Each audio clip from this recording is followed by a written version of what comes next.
Hi friends, and welcome back to my channel. Today I'm outside my friend Vasugi's house, and Vasugi is from Pondicherry in India, and as most of you know, Pondicherry is multicultural. There's a lot of French influence there, and I know her families have lived there for years, and so I am very excited to go inside and see what she's cooking for us today, whether it'll be from a French influence or is it going to be a Tamil influence. So let's go inside and see what Vasugi's made for us today. Hi Vasugi, and thank you for having me in your kitchen today. Hi Sucheta, welcome to my kitchen and thank you for doing this video for one of my favorite dishes. What are we making today, Vasugi? Today we are going to make mutton chops dalcha. Okay. You can also make it with mutton and not just chops. And Shall we go over the ingredients? Sure. So ghee is optional. Okay. I use it while cooking my mutton and dal a little bit.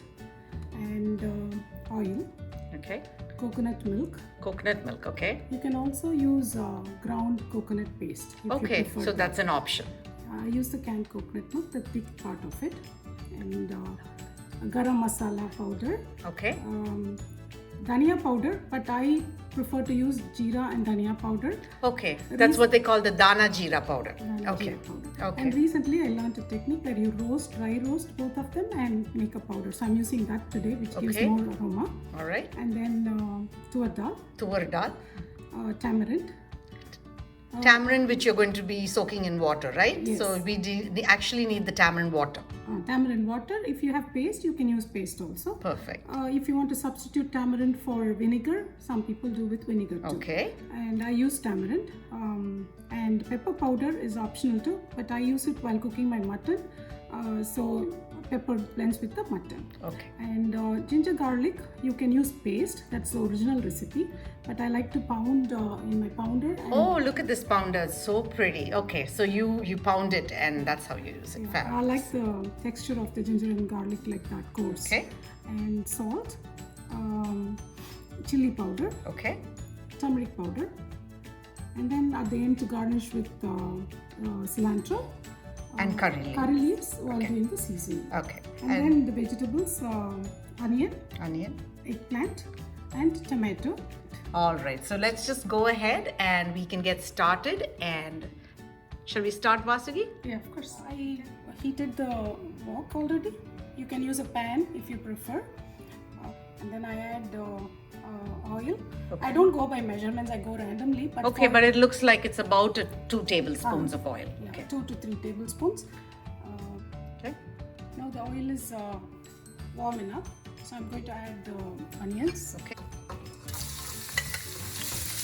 So is this what quantity of onion is this one?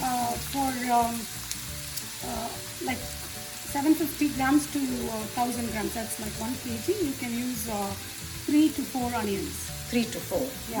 Medium size onions chopped fine. Okay. So what I do, I don't add the curry leaves first like the usual seasoning because curry leaf flavor goes away. So I add curry leaves later on after adding the onions. Okay, now the onions are nicely done. Like there, you can see the brown spots Right. also. You can add the chilies when you add the like before the onions or now along with the ginger garlic paste. Now add the ginger garlic. I added So a- this comes up to about two tablespoons of ginger garlic. So that's a good amount, yeah, right? 2 to 3. Yeah. Yeah. So Vasugi, tell us where this dish comes from. I know I told our viewers, I've already told them that you're from Pondicherry, but this particular dish, does it have a story? Yeah, it does. Actually, this is basically Islamic based, like Hyderabadi or from India. That's what I know. I don't know, maybe it's in Middle East too. And Pondicherrians have started using this for a while now. Okay. It's even served in restaurants. All right. It's become an authentic dish of Pondicherry. All right. And my mother-in-law makes it with biryani or ghee rice. Okay. Or even coconut milk rice, and we enjoy it with ghee rice or coconut milk rice most. So this was taught to you by your mother-in-law? My mother-in-law's recipe, yeah, and she is an excellent cook. Yes, that I know. We've tasted her cooking. She does very like very good dishes, like authentic as well as very gourmet style too. Okay. And then nowadays I see people enjoy this with the parota, the Malabar Okay. kind of Yeah. parota. Yeah. So it could be with rice or bread. Yeah. Now that the ginger and garlic is blended very well and the aroma is like coming, it smells good, right? So now you can add the tomato. Okay. I've taken one whole big tomato I showed you. Yes. So now I'm adding the eggplants. Since the tomato is all done and mushy, you can see the oil oozing So how out. many eggplants are these, Vasugi? I've taken 3. 3 eggplants, and you've cut them into Yeah. quarters. Okay. Yeah, because the size I showed you, that was good size, right? So 3. If you're using smaller size, like very tender and small size brinjal, then you can go for 5. Very So mushy. this is a very wholesome dish. Yes, it has vegetable, meat and lentil. Yeah. So now I covered it and I was stirring in between and was cooking the eggplant. The eggplant is like half done. Okay. I'm not fully cooking it because I'm going to cook with the masala Okay. and then with some water. Okay. So that's turmeric. Yeah. And that's about a quarter teaspoon. Yeah, water, yeah, I have chili, and then chili powder. Okay. I've added green chilies, and I've added a little pepper to the mutton. So I'm adding chili powder, I would say like 2, depends on the spice of the Yeah. chili. So that each one to their own taste. Yeah, 2 teaspoons I would say. And then I also add garam masala, so that also adds spice. Okay. So you don't want to go too much on the chili powder. You can adjust it later on if you want to. And then garam masala. I'm going to add garam masala like 1 spoon. Okay. If you want garam masala more, you can, but I like it a little milder. Okay. One more substitute for garam masala is if people don't like the garam masala, you can do seasoning with the whole garam masala Okay. and remove off all the ingredients later. Okay. So we could have started it with the whole garam masala. Yes. And what is this, This is Vasugi? the jeera dhania powder. Okay. And that's also how much? I'll add like 2 easy, not full 2, Yeah. little lesser. And then salt. I've already added some salt when I was frying the onion. Right. So I'm adding a little for the eggplant. Okay. And I've added the salt in the mutton and dal also. All right. And this is optional. I'm going to add a little pepper because I like mutton with pepper. So I'm going to add a little bit of pepper. And who taught you cooking, Vasugi? Where does your cooking skills come from? I started a little late. I started when I was 26. I came to the United States and that's when I started cooking. Okay. And so where do your recipes come from? My recipes mostly come from my home, my mom, my sister and my mother-in-law. Okay. Mostly I do my mom's recipes. Right. She is a good cook. She is. Excellent cook. Yes, So yes. Very authentic she is. She doesn't do gourmet style or contemporary style or fusion style. She just does South Indian, Yeah. proper South Indian. And she has a good, they say kai padam in Tamil. Yes. So she has that kai pakwa. Yes. And she doesn't measure anything. Even if I ask her a recipe, it's very hard to understand because she will say, put a little of this, put a little of Yeah, that. a dash she's of all this." no measurements. Yeah, and they are the best cooks when when you don't measure and you go with the flow. Yeah, I've eaten your mom's cooking, so I know it's fabulous. So mostly from them, I've learned from them. I used to call them, get my recipes over the phone. And here, some of my friends have been good teachers. I have a friend from Austin. She lives in Dallas now. She has Okay. taught me a lot. Okay. And here I have friends like you and Ranjisha. Oh, thank you, Safi. thank you Yeah, so much. like I always look up to her. Yeah, to we my share friends. recipes. Yes, we do. Now this is all blended nicely. Right. So I feel it needs a little bit more oil, so I'm going to add a little bit more because All it's right. become dry. okay. It's up to you. You An eggplant does suck in a lot of oil. Yeah, So and that's heavenly actually. Yes. Eggplant and oil nicely yes, done. Right? yes. So now you see the gloss, right? So Yes. I like my eggplant glossy like this, not dry. right. Then after this, what I'm going to do is I'm going to cook. I don't add tamarind now because Okay. tamarind sometimes slows the cooking process. Okay. So what you do now, you can use water, Okay. or I prefer to use the water from my dal and mutton. So what have you done with the dal and mutton? Can you tell us what you've done in the pressure cooker, Vasugi? Yeah. The original recipe calls for dal cooked separately and Okay. mutton cooked separately. Okay. But for me, since I wanted to cook together, I went ahead and cooked them together. Okay. And I always do that, it's easy.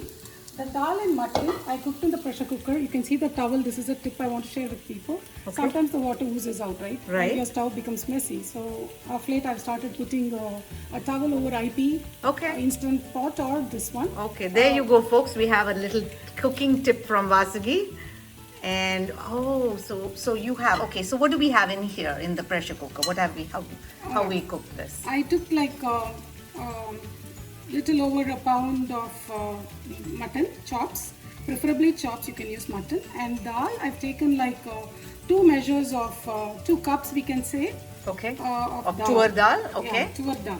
And then wash them and then soak for a little while and then cook it with ginger garlic, little bit of ginger garlic, pepper, turmeric, salt and ghee. Ghee, okay. So that is what this looks like. All right, so let's go back to what we are adding in our kadai now. So what I've done is I've taken the water out of that. I've strained the water from that mutton and dal mixture and I'm Okay. going to add that water to this.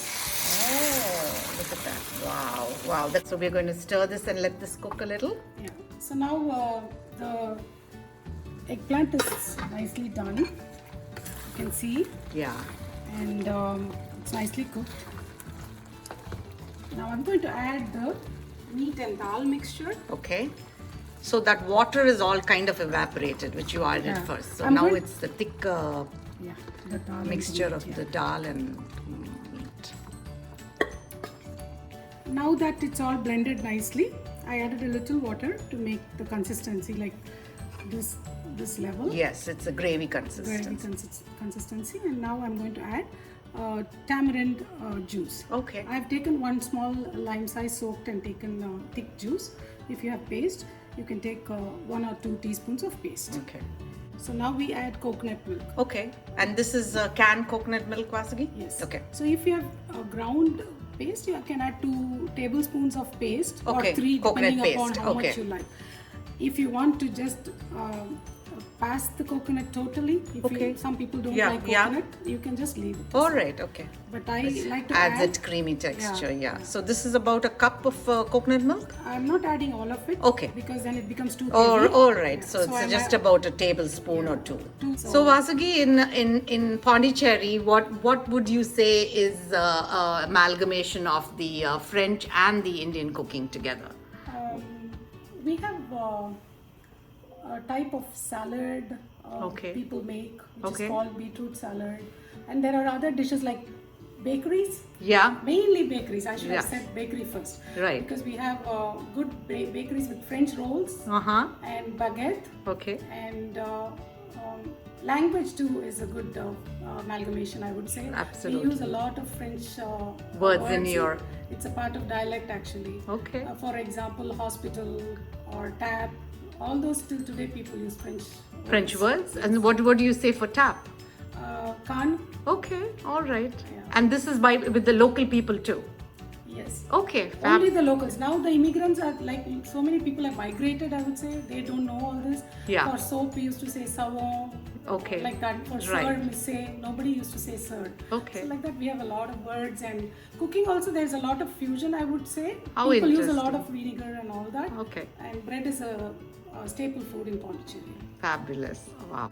So now that we have kept it on sim and left it for a few minutes, you can do up to 5 or more. We are going to finish it off with the usual Indian Garnish. cilantro. Cilantro. No dish is complete Yes, without cilantro. Kothumali. Yeah, kothumari. Yes. And then I want to add a little bit of curry leaves, which is fresh. If you don't have, it's okay. It's up to you. Okay. And then this is also one of my favorite. Any dal dish I like with ghee. Okay. So even for dalcha, that's no exception. So I add ghee. Ghee is also optional. All right. But I'm sure makes a difference, and it's smelling divine, Vasagi. This dish is fabulous. A good tribute to your mother-in-law who has taught you this, and I hope she approves of the recipe. Thank you, Vasagi. And what are we going to see something else today? Yeah, I will quickly do a rice which goes with this. Okay. It's a quick rice dish which I'm going to do with this. Perfect. So then we can plate them together. Thank you, Vas. Wow, this looks so good, Vasugi. Thank you so much for having me in your kitchen. Folks, if you like what Vasugi's made today, please do not forget to like, subscribe, and do share your comments on our channel. We love to read your comments. And thank you again, Vasugi. Bon appetit.